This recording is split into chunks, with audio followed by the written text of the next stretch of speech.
Hi, my name is Renee Turner, and I would like to take a Jesus moment. Regardless of how good a planner you are, how organized, you have to remember God is always in control. I didn't think that bad things would happen to me as long as I stayed away from bad influences and did the best I could and try to do the right thing. In James chapter 4 verses 13 through 15, it said, "You who say that today or tomorrow we will go to this or that city, spend a year there, carry on business and make money, why? You don't even know what will happen tomorrow. What is life? It is just a mist that appears for a little while and then vanishes. What you ought to say is, if it's the Lord's will, we will do this or that." When I was young, I had my whole life planned out. I was going to graduate, go to college, get married, have children, have a fantastic career, the ideal life. Live with the same man for 30 or 40 years. Well, I married my high school sweetheart, and I did go on to college. And when he was in the military, and when he got out of the military, we started our lives together. I graduated from college, and we came back to our hometown. And then we started our careers, or really, I didn't start my career. I chose to be a housewife, or part-time. I worked part-time. And he was a good husband. He'd bring home his check. I paid the bills. It kind of reminded me of what I thought Leave It to Beaver life was like. You know, the Ward Cleaver and his wife. After being married 9 years, we decided to start a family. We bought a home, and while we were talking about getting a child, someone suggested that we get life insurance. And we had tried getting life insurance before, but this time it was, we thought, well, maybe we should, because if something happened to one of us, they say, then the survivor would be able to take care of the children, or if something happened to us in an accident, then the child would still need to be taken care of. So we agreed, and we thought, okay, whole life is kind of like an investment, and that's what we decided to do, even though it costs twice as much as the other insurance. We said, okay, we're going to do it. And we did, and we tried it, and we couldn't. We thought other things were kind of like pressing the bills and everything. So we were going to drop it. But the insurance agent talked us out of it and told us, well, let's just switch to term. So that's what we did. We switched to term, and it was okay. We didn't know that God was preparing us for the future. A year after that, after we had gotten a child, my husband got sick, and we thought it was a virus. The doctors thought it was a virus.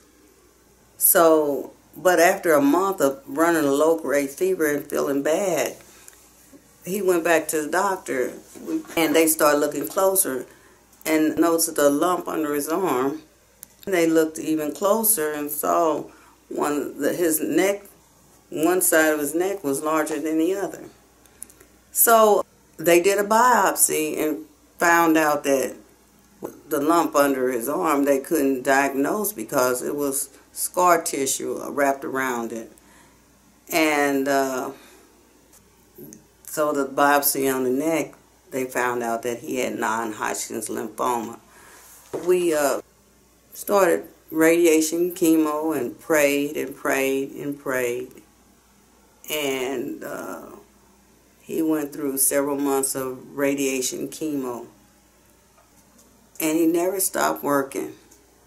By this time, he was a supervisor at his job, and people admired him. He was a helpful, courageous, kind person. Even though he was feeling bad with the radiation and chemo, he went to work every day. His co-workers loved him. But almost everybody that I know loved him. He never told me what his prognosis was, and I didn't find out until after he died that he was already at stage 4. When he left, I never felt so alone, and I was mad.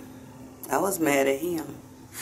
He left me with a baby boy to take care of, and a house to take care of, all by myself. That's how I felt, until I started crying out to God. After the funeral, I sat in my car while everybody went inside, and I talked to God. I cried out to Him, and I heard a still quiet voice inside of me saying everything was going to be all right. And from that point on, I knew everything was going to be all right. And I calmed down, and I went inside, and I just started planning to take care of my child like I was supposed to. I also think about how Jesus in the storm says, "Peace, be still." He told the storm to be still, and He gave the people around Him peace. And that's how He did me. And that's my Jesus moment, is knowing that God gives me peace, even in the midst of a storm. But then I started thinking, that lump under His arm was there when we got married. He had been in the military about 2 years by the time we got married. So we had a physical, and the doctor that did the physical for him, he saw that lump, but he thought it was, fatty tissue, that like a hairball or something that was wrapped around. But he didn't do anything, didn't suspect anything behind that. And then when we got married, I was standing behind him in a line and noticed one side of his neck looked larger than the other. And we had just got married. So, say 9 years earlier, he had symptoms of enlarged lymph nodes then. So I started thinking, God preserved him long enough for us to have life together. It was a good life. And even though it didn't end the way I expected it to, it was a good life. And I had a good husband. It's true that God, through Jesus Christ, sent a comforter. He sure has comforted me since that time, and probably before, but I know since that time, many times. And it's true that He will never leave us or forsake us. He prepares us for things, and He warns us. And maybe He was warning us and we didn't see what was going on. But He prepared us after the warnings, even the warning signs. He prepared us. So, and that's something, how people sometimes, even in spite of themselves, God steps in and takes over and corrects a situation. or fixes a situation. I think about how Joseph in the Bible, it was a dream interpreter. And even though people didn't really want to believe what he had to say or didn't want to listen to him, his brothers got mad at him, sold him to the Egyptians. Then the Pharaoh wound up listening to him, and after he interpreted the dream and nobody else could interpret, and he wound up doing exactly what his brothers that had gotten mad. He rescued his brothers. He saved his people because of preparation of the dream that the Pharaoh had about a famine coming. They were able to save up the food, and when the famine came, they had food for people from far off to come and eat. And that's how the children of Israel wound up in Egypt. The Egyptians had stored up food for a bad time. So God prepares us. God prepares us. We just have to pay attention to what He's saying to us. We have to look at the signs. He's just a merciful God. He's a loving God. And you have to trust Him and serve Him. And regardless of what your expectations are, you have to realize that God is in control and He wants what's best for you. My husband had accepted the Lord.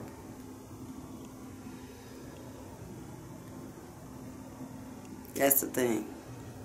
So this life is just like the scripture says, our life's a vapor. Regardless of how we go, if we serving Him, if we love Him, if we're trying to do what's right for Him, then He will be with Him, regardless of it's on here or after here.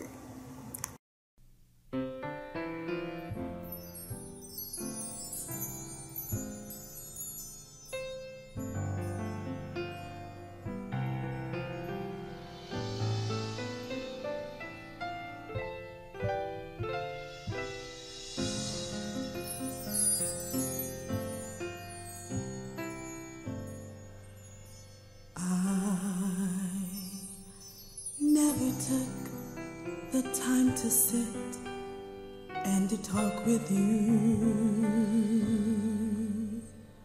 for I was too busy in my own world.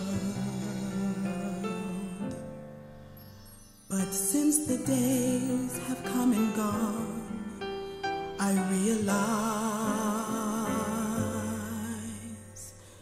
I need you today.